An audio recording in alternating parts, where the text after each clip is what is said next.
the very most fun I've ever found, and you're my friend. Hi, this is Cricket talking to ya. Have you ever been to visit a hospital? Well, my Uncle Jack is a doctor, and one day he took me on a tour of his hospital. It doesn't really belong to him. He just works there. Uncle Jack is a pediatrician. That's the kind of doctor who takes care of children like you and me. So let's start our tour right now and find out all about the hospital. Are you ready? Great, let's go. If you're feeling kinda sick, you get dizzy spells. If you fall and break a leg and you're not feeling swell, you go to the hospital, go to the hospital. That's the place where you're gonna get well. When you got a bad ache and the doctors decide they gotta take an x-ray and see what's inside, you go to the hospital, go to the hospital. Sit in a wheelchair and go for a ride. When you're really sick, it's the place to be. We're invited for a visit, so let's go see. If you're all worn out and tired and you need some rest, if you go to see the doctor and he wants to take some tests, you go to the hospital, go to the hospital. That's the place where they do it best, and everyone who visits is a special guest. Uncle Jack's hospital was in the middle of a big city, and when we got there, we stopped at the cafeteria to have some breakfast. And you know what? It was just like the cafeteria at my school. I had some orange juice and some scrambled eggs, but my uncle only had a cup of coffee.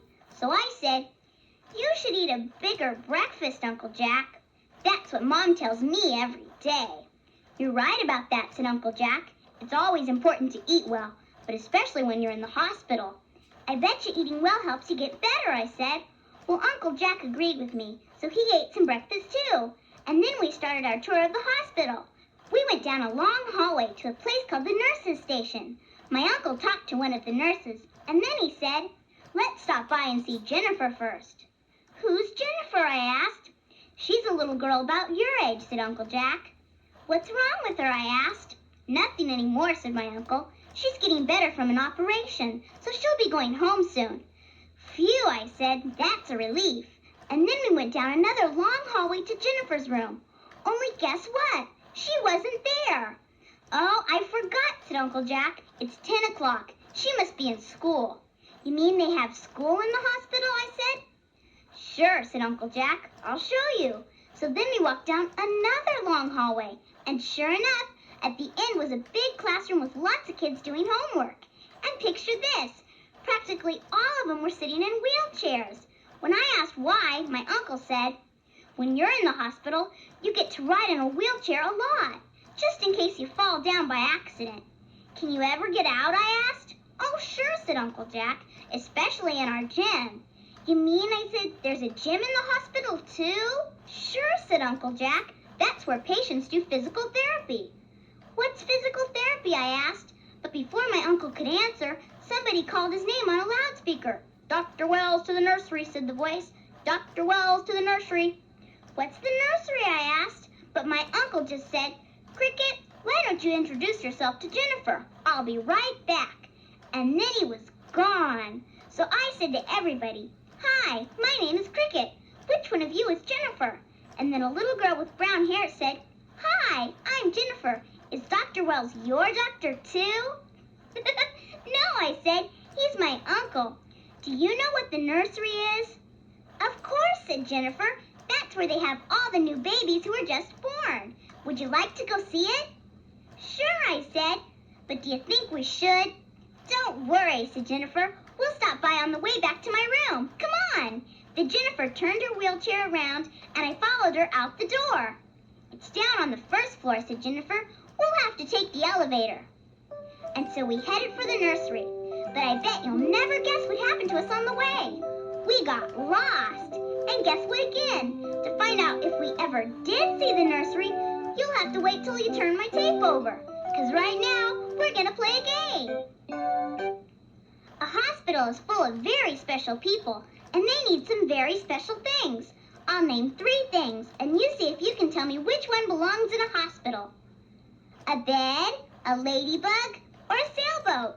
Which one belongs in a hospital? The answer is a bed. There are lots of beds in a hospital, and they even have special railings so you won't fall out. Now see if you can tell me which one of these belongs in a hospital. A tugboat, a wheelchair, or a football? Which one belongs in a hospital? If you said a wheelchair, you got it right. And now, here are 3 more things. A helicopter, a bird bath, or thermometer? Which one belongs in a hospital? A thermometer is the one that belongs in a hospital. The doctor uses it to take your temperature. Do you know some more things a doctor uses? Well, just listen, and I'll tell you about some right now.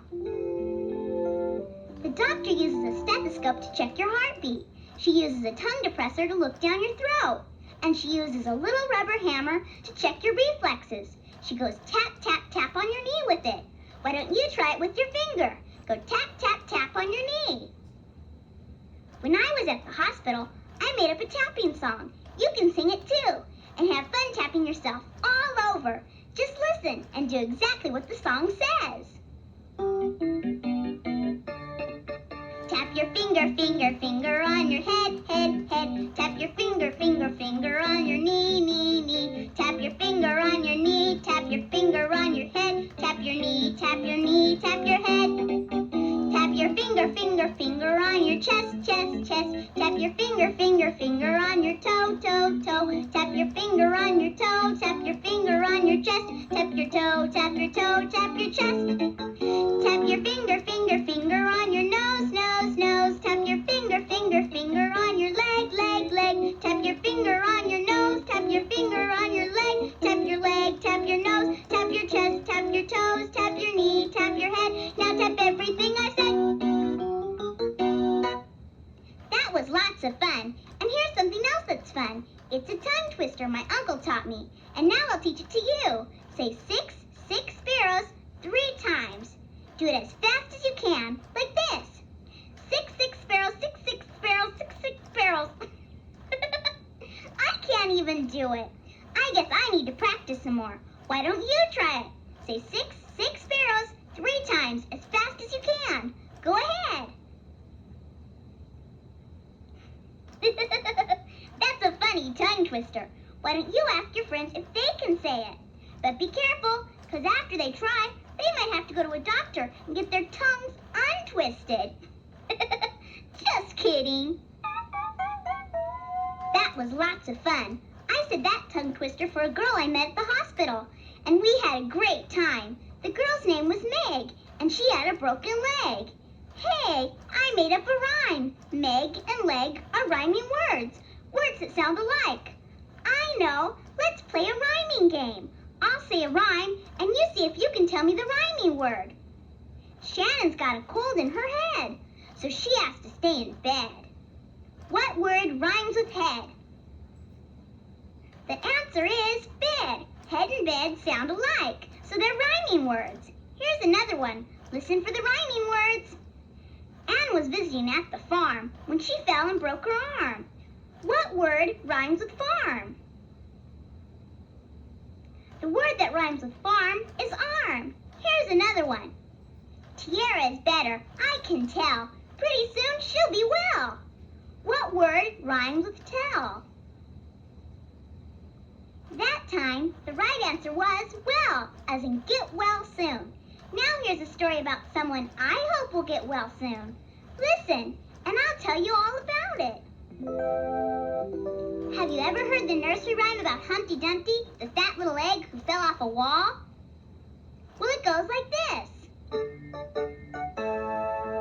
Humpty Dumpty sat on a wall. Humpty Dumpty had a great fall. All the king's horses and all the king's men couldn't put Humpty together again. Well, poor little Humpty didn't stay hurt forever. And you know what? I know the story of how he got put back together. Would you like to hear it? Great, I knew you would. When all the king's men couldn't put Humpty together again, their captain said, "I'm sorry, Humpty. We've tried everything. We'll have to call your mama to come and get you." "Oh, please don't do that," said Humpty. "She'll get mad at me for climbing on the wall."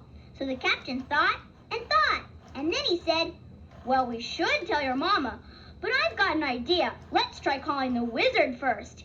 He might know what to do." So the captain sent one of his men to go and fetch the wizard. And before you could say, abracadabra, the wizard appeared. "What have we here?" said the wizard. "Looks like somebody had an accident." "I'm sorry, Mr. Wizard," said Humpty. "I was sitting up on the wall, just minding my own business when—" "Never mind," said the wizard. "I am a busy man, so let's get you back together as fast as we can." Then the wizard took out his magic wand and gave it a couple of practice strokes. And then he mumbled some strange words to himself and flapped his wizard's cloak. And then he said, "All right, I'm all warmed up. Let's get the show on the road." "Can we help?" said the captain. "No, no, no," said the wizard. "I always work alone. Now stand back, everybody." So all the king's men stood back and gave the wizard lots of room. But poor Humpty Dumpty could only lie there and say, "You're not going to hurt me, are you, Mr. Wizard?" "Don't be silly," said the wizard. "Now be quiet and let me concentrate." So the wizard concentrated very hard, and then he waved his magic wand 3 times over Humpty's head and said, "Abracazow, abracazin, put Humpty Dumpty together again." But guess what? Nothing happened. Poor Humpty just lay there on the ground and groaned. "Well, get up, boys," said the wizard. "You're all better now." "No, I'm not," said Humpty. "I still can't move a thing." "This will never do," said the wizard, and then he tried his magic spell again. "Abracazow, abracazoo, put Humpty together as good as new." But the spell still didn't work, and Humpty still lay on the ground and groaned. "You're not cooperating," said the wizard angrily. "I'm leaving." "No, please," cried Humpty. "Please try again."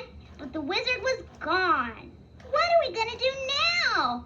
"I'm afraid that we'll have to call your mama now," said the captain. "Oh, no," cried Humpty. "Please don't. She'll get mad at me." But the captain just shook his head and said, "We have no other choice." And he sent one of his men to fetch Humpty's mama. When she got there and saw what had happened, she said, "Humpty dear, why didn't you call me sooner?" "Because," answered Humpty, "I was afraid you'd get mad at me." "Well," said his mama, "I'm not happy that you disobeyed me, but I'm more worried about how to put you together again." "How will you put him together again?" asked the captain. "I'll take him to the hospital, of course," said Humpty's mama, "and pretty soon he'll be as good as new." So the captain's men carried Humpty to the hospital. Then Humpty's mama thanked the king's men and sent them on their way. "Now, Humpty," she said when they were gone, "will you promise to call me if you ever get hurt again?" "Oh, yes, Mama," said Humpty. "Good," said his mama. "Now close your eyes and get some sleep. I'll sing you a lullaby."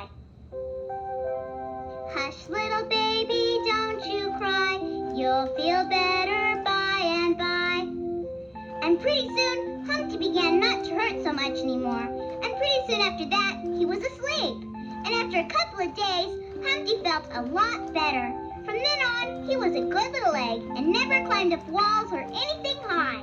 But whenever he did scrape his knee or cut his finger, he went to his mama and told her about it, because he knew she would always know how to make it all better again. Was that a neat story or what? If you'd like to tour the rest of the hospital with Jennifer and me, just turn my tape over. And remember,